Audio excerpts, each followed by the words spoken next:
సంపూర్ణ కార్తీక మహాపురాణము 7వ రోజు పారాయణము త్రయోదశాధ్యాయము కన్యాదాన ఫలము వశిష్ఠ ఉవాచ రాజా ఎంత చెప్పినా తరగని ఈ కార్తీక మహాత్మ్య పురాణములో కార్తీక మాసంలో చేయవలసిన ధర్మాల గురించి చెబుతాను. ఏకాగ్రచిత్తుడవై విను. తప్పనిసరిగా చేయవలసిన వానిని చేయకపోవడం వలన పాపాలను కలిగించేవి అయిన ఈ కార్తీక ధర్మాలన్నీ కూడా నా తండ్రి అయిన బ్రహ్మదేవుని ద్వారా నాకు బోధించబడ్డాయి. నీకిప్పుడు వాటిని వివరిస్తాను. జనక రాజేంద్ర, ఈ కార్తీక మాసంలో కన్యాదాన, ప్రాతః స్నానములు, యోగ్యుడైన బ్రాహ్మణ బాలకునకు ఉపనయనము చేయించడం, విద్యాదాన, వస్త్రదాన, అన్నదానములు ఇవి చాలా ప్రధానమైనవి. బ్రాహ్మణ కుమారునికి కార్తీక మాసములో ఒడుగు చేయించి దక్షిణను సమర్పించడం వలన పూర్వజన్మ పాపాలు కూడా తొలగిపోతాయి. ఆ విధముగా తమ ధనముతో ఉపనయనము చేయించబడిన వటువు చేసే గాయత్రీ జపము వల్ల దాత పంచ మహాపాతకాలు నశించిపోతాయి. 100 రావి చెట్లు నాటించినా, 100 తోటలను వేయించినా, 100 నూతులను, దిగుడు బావులను నిర్మించినా, 10,000 చెరువులను తవ్వించినా వచ్చే పుణ్యమెంతైతే ఉంటుందో అది పేద బ్రాహ్మణ బాలునికి ఉపనయనము చేయించడం వలన కలిగే పుణ్యంలో 16వ వంతుకు కూడా సమానము కాదు. మరో విషయమును గుర్తుంచుకో. శ్లోకం మాఘ్యం వైమాధవేమాసి చోత్తమం మౌంజీ బంధనం కారయిష్యంతి తే రాజన్ దానం దత్వాతు కార్తీకేటు. కార్తీకంలో ఉపనయన దానమును చేసి తదుపరిని వచ్చే మాఘములో గాని వైశాఖములో గాని ఉపనయనము చేయించాలి. సాధువులు, శ్రోత్రియులు అయిన బ్రాహ్మణ బాలకులకు ఉపనయనమును చేయించడం వలన అనంత పుణ్యము కలుగుతుందని ధర్మవేత్తలైన మునులందరూ కూడా చెప్పియున్నారు. అటువంటి ఉపనయనానికి కార్తీక మాసంలో సంకల్పమును చెప్పుకుని ఫలానా వారికి నేను నా ద్రవ్యముతో ఉపనయనమును చేయిస్తాను అని వాగ్దానము చేయడం వలన కలిగే సత్ఫలితాన్ని చెప్పడానికి స్వర్గలోక వాసులకు కూడా సాధ్యము కాదని తెలుసుకో. జనక నరపాల, ఇతరుల సొమ్ముతో చేసే తీర్థయాత్రలు, దేవ బ్రాహ్మణ సమారాధనలు వీని వలన కలిగే పుణ్యం ఆ ధనదాతలకే చెందుతుందన్న విషయము జగద్విదితమే కదా. కార్తీకములో తమ ధనముతో ఒక బ్రాహ్మణునకు ఉపనయనముతో బాటు వివాహమును కూడా చేయించడం వలన తత్పుణ్యము మరింతగా ఇనుమడిస్తుంది. శ్లోకం తు కన్యాదానం తు కార్తిక్యాం యః కుర్యాద్ భక్తితో నఘ స్వయం పాపైర్ వినిర్ముక్తః పితృనాం బ్రహ్మణః పదం. కార్తీకములో కన్యాదానమాచరించినవాడు స్వయముగా వాడు తరించడమేగాక వాని పితరులందరికీ కూడా బ్రహ్మలోక ప్రాప్తిని కలిగించిన వాడవుతాడు. ఇందుకు నిదర్శనముగా ఒక ఇతిహాసమును చెబుతాను విను. సువీరోపాఖ్యానము. ద్వాపర యుగంలో వంగదేశాన దుర్మార్గుడైన సువీరుడనే రాజు ఉండేవాడు. లేడి కన్నుల వంటి సోగా కన్నులుగల సుందరాంగి ఒకర్తే అతని భార్యగా ఉండేది. దైవయోగము వలన సువీరుడు దాయాదులచే ఓడింపబడినవాడై రాజ్యభ్రష్టుడై అర్ధాంగి అయిన సుందరాంగితో సహా అడవులలోకి పారిపోయి కందమూలాదులతో కాలము గడపసాగాడు. ఇలా ఉండగా అతని భార్య గర్భవతి అయ్యింది. రాజు నర్మదా తీరములో పర్ణశాలను నిర్మించాడు. ఆ పర్ణశాలలనే అతని రాణి ఒక చక్కటి కుమార్తెను ప్రసవించింది. సర్వ సంపదలు శత్రువుల పాలైపోవడం, తాను అడవుల పాలవడం, కందమూలాలలో బతుకుతున్న ఈ రోజుల్లో కడుపు పండి సంతానం కలగడం, పోషణకు చిల్లిగవైనా లేని దరిద్రము, వీటన్నిటినీ పదే పదే తలచుకుంటూ తన పురాకృత కర్మలని నిందించుకుంటూ అతి కష్టం మీద ఆ ఆడకూతురుని పెంచుకోసాగారు సువీర దంపతులు. కాలగమనములో సువీరుని కూతురు చక్కగా ఎదిగి నిజరూప లావణ్య సౌందర్యాదులతో చూసే వారికి నేత్రానందకారిణిగా పరిణమించింది. 8 ఏండ్ల ప్రాయంలోనే ఎంతో మనోహరముగా ఉన్న ఆమెని చూసి మోహితుడైన ఒక ముని కుమారుడు ఆ బాలికను తనకిచ్చి పెండ్లి చేయవలసిందిగా సువీరుని కోరాడు. అందుకా రాజు, ఋషపుత్ర, ప్రస్తుతము నేను ఘోర దరిద్రముతో ఉన్నాను గనుక నేను కోరినంత ధనాన్ని నువ్వు కన్యాశుల్కముగా సమర్పించగలిగితే నీ కోరిక తీరుస్తాను అన్నాడు. ఆ పిల్లమీది మక్కువ మానుకోలేని ముని బాలకుడు, రాజా, నేను కేవలం ముని కుమారుడినైన కారణముగా నీవు అడిగినంత ధనమును తక్షణమే ఇవ్వలేను. తపస్సు చేత తద్వారా ధనమును సంపాదించి తెచ్చి ఇస్తాను. అంతవరకు ఈ బాలికను నా నిమిత్తమై భద్రపరచి ఉంచు అని చెప్పాడు. అందుకు సువీరుడు అంగీకరించడంతో ఆ నర్మదా తీరములోనే తపోనిష్ఠుడై తత్ఫలితంగా అనూహ్య ధనరాశిని సాధించి దానిని తెచ్చి సువీరునికిచ్చాడు. ఆ సొమ్మునకు సంతృప్తి చెందిన రాజు తమ ఇంటి ఆచారము ప్రకారముగా తన కూతురుని ముని యువకునికి ఇచ్చి ఆ అరణ్యములోనే కళ్యాణమును జరిపించేశాడు. ఆ బాలిక భర్తతో కలిసి వెళ్లిపోయినది. తత్కన్యా విక్రయ ద్రవ్యముతో రాజు తన భార్యతో సుఖముగా ఉండసాగాడు. తత్ఫలితముగా సువీరుని భార్య గర్భిణియే మళ్ళా ఒక ఆడపిల్లను కన్నది. అందుకు రాజు ఆనందించాడు.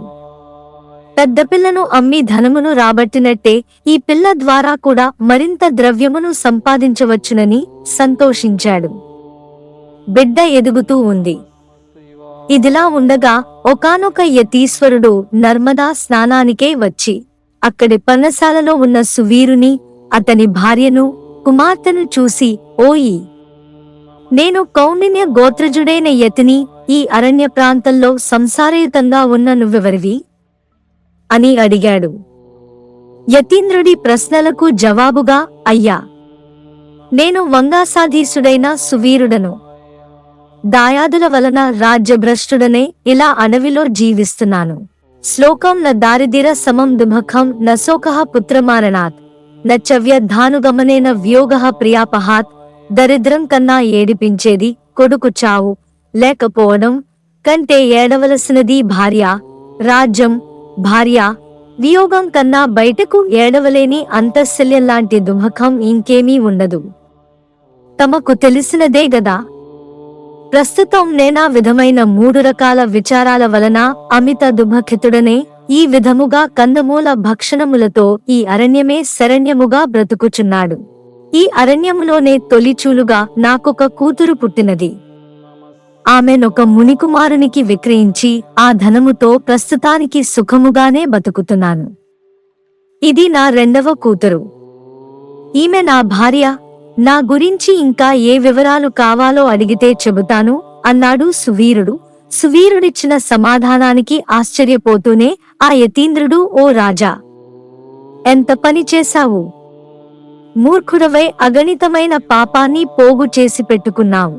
శ్లోకం కన్యా ద్రవ్యేణ యో జీవే దశపత్రం సగచ్చతి దేవాన్ ఋషీన్ పితృన్ క్యాపి కన్యా ద్రవ్యేణ తర్పయేత్ శాపం దాస్యంతితే సర్వే జన్మ జన్మన్యపుత్రతాం. ఆడపిల్లని అమ్ముకుని అలా వచ్చిన డబ్బుతో జీవించేవారు మరణాంతాన అసిపత్రం అనే నరకము పాలవుతారు. ఆ సొమ్ముతో దేవ, ఋషి, పితృగణాలకు చేసిన అర్చన తర్పణాదుల వలన ఆ దేవ ఋషి పిత్రాదులందరూ కూడా నరకాన్ని చవి చూస్తారు. అంతేగాదు, కర్తకు జన్మజన్మలకు కూడా పుత్ర సంతానము కలగకూడదని శపిస్తారు. ఇక అలా ఆడపిల్లలను అమ్ముకుని జీవించడమే వృత్తిగా పెట్టుకున్న వాళ్ళు ఖచ్చితముగా రౌరవ నరకములో పడతారు రాజా. శ్లోకం సర్వేషామేవ పాపానాం ప్రాయశ్చిత్తం విదుర్బుధాః కన్యా విక్రయ శీలస్య ప్రాయశ్చిత్తం నచోదితం. అన్ని రకాల పాపాలకు ఏవో కొన్ని ప్రాయశ్చిత్తాలున్నాయి గాని ఈ కన్యాశుల్కము అనబడే ఆడపిల్లని అమ్ముకునే మహాపాపానికి మాత్రం ఏ శాస్త్రములోనూ కూడా ఎటువంటి ప్రాయశ్చిత్తము లేదు. కాబట్టి సువీరా, ఈ కార్తీక మాసములో శుక్లపక్షములో నీ 2వ కుమార్తెకు కన్యాదాన పూర్వకముగా కళ్యాణం జరిపించు. కార్తీక మాసములో విద్యాతేజస్సుల యుక్తుడైన వరునికి కన్యాదానమును చేసినవాడు గంగాది సమస్త తీర్థాలలోనూ స్నానదానాదులు చేయడం వలన కలిగే పుణ్యాన్ని యథోక్త దక్షిణాయుతముగా అశ్వమేధాది యాగములను చేసిన వాళ్ళు పొందే సత్ఫలితాన్ని పొందుతాడు అని హితబోధ చేశాడు. కాని నీచబుద్ధితో కూడుకున్న ఆ సువీరుడు ఆ సజ్జన సద్బోధను కొట్టిపారేస్తూ, బాగా చెప్పావయ్యా బాపడా, పుట్టినందుకుగాను పుత్రద్వారా గృహ క్షేత్రవాసోసు రత్నాద్యలంకారాదులతో ఈ శరీరాన్ని పుష్టిపరిచి సుఖించాలే గాని ధర్మము ధర్మము అంటూ కూర్చుంటే ఎలాగా? అసలు ధర్మమంటే ఏమిటి? దానమంటే ఏమిటి? ఫలమంటే ఏమిటి? పుణ్యలోకాలంటే ఏమిటి? అయ్యా ఋషిగారు, ఏదో రకంగా డబ్బును సంపాదించి భోగాలు అనుభవించడమే ప్రధానము. పెద్ద పిల్ల విషయములో కంటే అధికముగా ధనమిచ్చేవానికే చిన్నపిల్లని కూడా ఇచ్చి పెండ్లి చేసి నేను కోరుకునే సుఖభోగాలన్నీ అనుభవిస్తాను. అయినా నా విషయాలన్నీ నీకెందుకు? నీ దారిన నువ్వెళ్ళు అని కసిరి కొట్టాడు. అంతటితో తన దారిన తాను వెళ్ళిపోయాడు. శృతకీర్తిపాఖ్యానము. ఈ సువీరుని పూర్వీకులలో శృతకీర్తి అనే రాజొకడున్నాడు.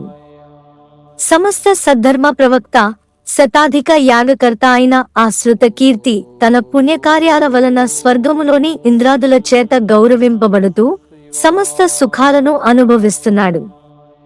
సువీరునికి యముడు విధించిన శిక్ష కారణముగా యమదూతలు స్వర్గము చేరి అక్కడ సుఖిస్తున్న శృతకీర్తి యొక్క జీవుని పాశబద్ధుని చేసి నరకానికి తీసుకుని వచ్చారు. ఆ చర్యకు ఆశ్చర్యపడిన శృతకీర్తి యముని ముంగిట నిలబడి, స్వర్గములో ఉన్న నన్ను ఇక్కడికెందుకు రప్పించావు? నేను చేసిన పాపమేమిటి అని నిలదీసి అడిగాడు. మందహాసము చేశాడా మహాధర్ముడు. ఇలా చెప్పసాగాడు. శృతకీర్తి, నువ్వు పుణ్యాత్ముడవే, స్వర్గార్హుడవే. కాని నీ వంశీకుడైన సువీరుడనే వాడు కన్యను విక్రయించాడు. అతగాడు చేసిన మహాపాపము వలన అతని వంశీకులైన మీరంతా నరకానికి రావలసి వచ్చినది. అయినా వ్యక్తిగతముగా చేసిన సువీరుని రెండవ కుమార్తె నర్మదానది తీరానగల పర్ణశాలలో తన తల్లితో జీవిస్తూ ఉంది. ఆ బిడ్డకింకా వివాహము కాలేదు. కాబట్టి నువ్వు నా అనుగ్రహము వలన దేహివై భూలోక వాసులు గుర్తించే శరీరి అక్కడకు వెళ్ళి అక్కడ యోగ్యుడైన వరునికి ఇచ్చి కన్యాదాన విధానముగా పెండ్లిని జరిపించు. శృతకీర్తి, ఎవడైతే కార్తీక మాసములో సర్వాలంకార భూషితైన కన్యను యోగ్యుడైన వరునికి దానము చేస్తాడో వాడు లోకాధిపతితో తుల్యుడవుతాడు. అలా కన్యాదానమును చేయాలనే సంకల్పము ఉండి కూడా సంతానము లేనివాడు బ్రాహ్మణ కన్యాదానికి గాను కన్యాదానం అందుకోబోతున్న బ్రాహ్మణునకు గాని ధన సహాయమును చేసినట్లయితే ఆ ధనదాత కన్యాదాత పొందే ఫలాన్నే పొందుతాడు. అంతేకాదు, స్వలాభాపేక్ష రహితులై 2 పాడి ఆవులను చెల్లించి కన్యను కొని ఆ కన్యను చక్కటి వరుణకిచ్చి పెండ్లి చేసేవారు కూడా కన్యాదాన ఫలాన్ని పొందుతారు. కాబట్టి ఓ శృతకీర్తి, నీవు తక్షణమే భూలోకానికి వెళ్లి సువీరుని ద్వితీయ కుమార్తెను ఎవరైనా సత్బ్రాహ్మణునకు కన్యామూలముగా దానము చేసినట్లయితే తద్వారా నువ్వు, నీ పూర్వీకులు, ఈ సువీరాదులు కూడా నరకము నుండి విముక్తి పొందుతారు అని చెప్పాడు. ధర్ముని అనుగ్రహము వలన దేహధారి అయిన శృతకీర్తి వెనువెంటనే భూలోకములోని నర్మదా నదీ తీరాన్ని చేరి అక్కడి పర్ణశాలలో ఉన్న సువీరుని భార్యకు హితవులు గరపి వారి ద్వితీయ సంతానమైన ఆడపిల్లను సువర్ణాభరణ భూషితను చేసి శివప్రీతిగా శివార్పణమస్తు అనుకుంటూ ఒకానొక బ్రాహ్మణునికి కన్యాదానముగా అర్పించాడు. ఆ పుణ్యమహిమ వలన సువీరుడు నరకపీడా విముక్తుడై స్వర్గమును చేరి సుఖించసాగాడు.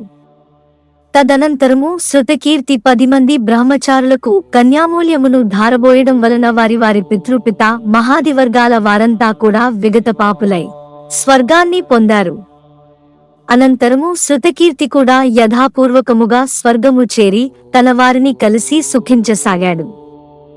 కాబట్టి ఓ జనక మహారాజా, కార్తీక మాసములో కన్యాదానము చేసేవాడు సర్వ పాపాలను నశింపచేసుకుంటాననలో ఏ మాత్రమూ సందేహం లేదయ్యా. కన్యామూల్యాన్ని చెల్లించలేని వారు వివాహార్థము మాట సహాయమును చేసినప్పటికీ కూడా అమితమైన పుణ్యాన్ని పొందుతారు రాజా. ఎవరైతే కార్తీక మాసములో యథావిధిగా కార్తీక వ్రతాన్ని ఆచరిస్తారో వాళ్ళు స్వర్గాన్ని, ఆచరించని వాళ్ళు నరకాన్ని పొందుతారనడంలో ఏమాత్రం సందేహము లేదని గుర్తించు. 14వ వశిష్ఠుడు చెబుతున్నాడు. మిథిలాధీశ, కార్తీక మాసమంతా పూర్వోక్త సర్వధర్మ సంయుతంగా కార్తీక వ్రతాన్ని ఆచరించలేకపోయినప్పటికీ కూడా ఎవరైతే కార్తీక పూర్ణిమ నాడు వృషోత్సర్గం చేస్తారో వారి యొక్క జన్మాంతర పాపాలన్నీ కూడా నశించిపోతాయి. వృషోత్సర్గము జనక మహీపాల. ఆవు యొక్క కోడెదూడను అచ్చుబోసి ఆబోతుగా స్వేచ్ఛగా వదలడాన్నే వృషోత్సర్గము అంటారు. ఈ మానవలోకంలో ఈ ఇతర కర్మాచరణాల వలన కూడా అసాధ్యమైన పుణ్యాన్ని ప్రసాదించే ఈ కార్తీక వ్రతములో భాగముగానే కార్తీక పూర్ణిమ నాడు పితృదేవత ప్రీత్యర్థము ఒక కోడె, ఆవు, దూడను అచ్చుబోసి ఆబోతుగా స్వేచ్ఛగా వదలాలి. అలా చేయడం వలన గయా క్షేత్రములో పితరులకు కోటిసార్లు శ్రాద్ధాన్ని నిర్వహించిన పుణ్యము కలుగుతుంది. శ్లోకం: యః కోవా స్మత్కులే జాతః పౌర్ణమాస్యాంతు కార్తీకే ఉత్పృజేద్ వృషభం నీలం తేన తృప్తా వయం త్వితి కాంక్షంతి నృపశార్దూల పుణ్యలోక స్థిత అపి. పుణ్యలోకాలలో ఉన్న పితరులు సైతం తమ కులములో పుట్టిన వాడవనైనా కార్తీక పౌర్ణమి నాడు నల్లని గిత్తను అచ్చుబోసి వదిలినట్లయితే మనకు అమితానందం కలుగుతుంది గదా అని చింతిస్తూ ఉంటారు రాజా. ధనికుడైనా సరే జీవితంలో ఒక్కసారైనా కార్తీక పౌర్ణమి నాడు వృషోత్సర్గమును చేయనివాడు అంధతామిశ్రము అనే నరకాన్ని పొందుతాడు.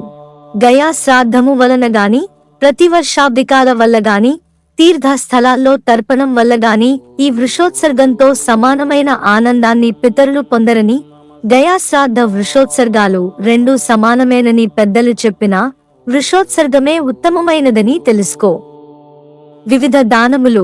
ఇక కార్తీక మాసములో పండ్లను దానము చేసేవాడు దేవర్షి పితృణాలు మూడింటి నుంచి కూడా విముక్తుడైపోతాడు. దక్షిణాయుతంగా ధాత్రి, ఉసిరిక, ఫలాన్ని దానమిచ్చేవాడు సార్వభౌముడవుతాడు. కార్తీక పౌర్ణమి నాడు లింగదానము సమస్త పాపహారకము. అత్యంత పుణ్యదాయకమే కాక ఈ దానము వలన ఈ జన్మలో అనేక భోగాలను అనుభవించి మరుజన్మలో చక్రవర్తిత్వాన్ని పొందుతారు. నిషిద్ధాహారాలు. అనంత ఫలదాయకమైన ఈ కార్తీక వ్రతాచరణ సదవకాశము అందరికీ అంత తేలికగా లభ్యము కాదు. అత్యంతోత్కృష్టమైన ఈ కార్తీక మాసములో ఇతరుల అన్నమును, పితృశేషమును, తినకూడనివి తినడము, శ్రాద్ధములకు భోక్తగా వెళ్లడము, నువ్వుల దానము పట్టడము అనే 5 మానివేయాలి. ఈ నెలలో సంఘాన్నము, శూద్రాన్నము, దేవాచకాన్నము, అపరిశుద్ధాన్నము, త్యక్తకర్ముని అన్నము, విధవ అన్నము అనేవి తినకూడదు.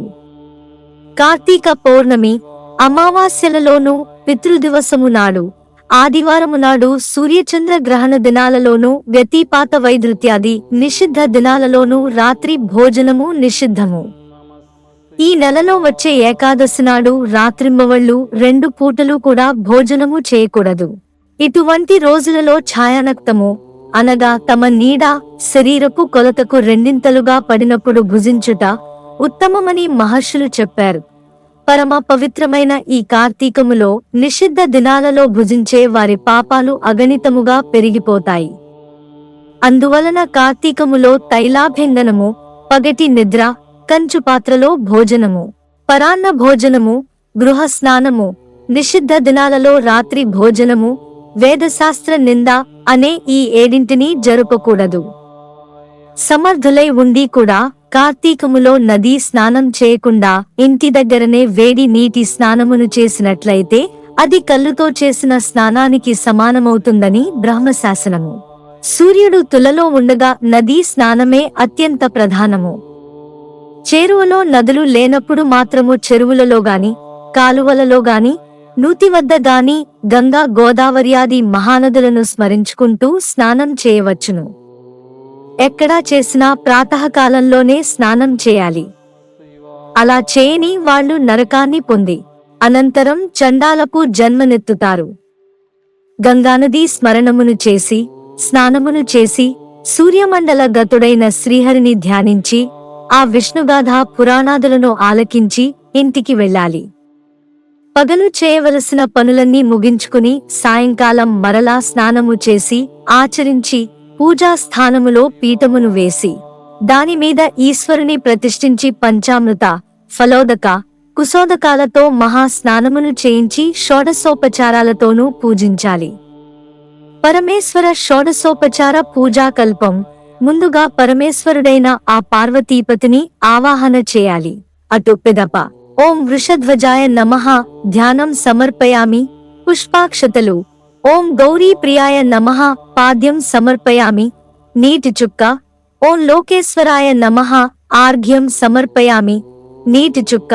ఓం రుద్రాయ నమః ఆచమనీయం సమర్పయామి, నీటి చుక్క.